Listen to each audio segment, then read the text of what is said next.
नमस्कार, मी वैद्य गौरव दिवेकर. आज आपण पंचकर्मातील सर्वात पहिला वमन या उपक्रमाबद्दल थोडीशी माहिती आणि नंतर प्रात्यक्षिक पाहणार आहोत. तर वमन हा उपक्रम हा प्राधान्याने कफ दोषासाठी आणि कफाबरोबर पित्त असेल तर अशा 2 दोषांसाठी वापरला जातो. वमनाचा उपक्रम व्याधीनुसार जर पाहायचे झाले तर अनेक प्रकारचे त्वचा विकार, सोरियासिस, त्याचप्रमाणे डोकेदुखी, मायग्रेन, प्रमेहाचा रुग्ण किंवा डायबिटीस, अति वजन जास्त असणं म्हणजे ओबेसिटी, त्याचप्रमाणे डिस्लिपिडिमिया किंवा हर्पीज जोस्टर अशा अनेक व्याधींवर ते उत्तम कार्य करतो.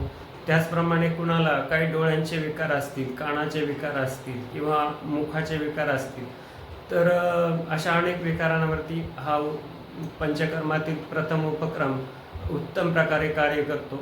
तर या उपक्रमामध्ये शास्त्रोक्त पद्धतीने जर माहिती पाहिजे असेल तर प्रथम शरीरातील कफ दोषाचं विलयन करणारं तूप साधारण 3 ते 7 दिवस पाजलं जातं. त्यानंतर रुग्णाला सर्व अंगाला तेल लावून अभ्यंग आणि वाफ, घाम येईपर्यंत वाफ दिली जाते, म्हणजे अभ्यंग बाष्पस्वेद केलं जातं.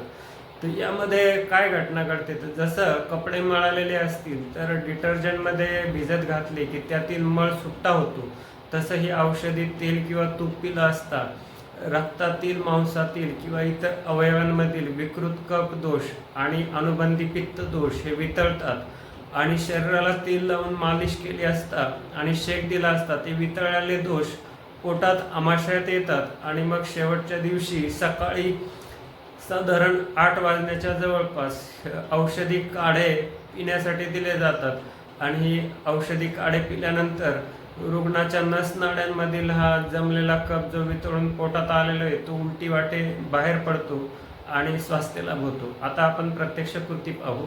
धन्यवाद.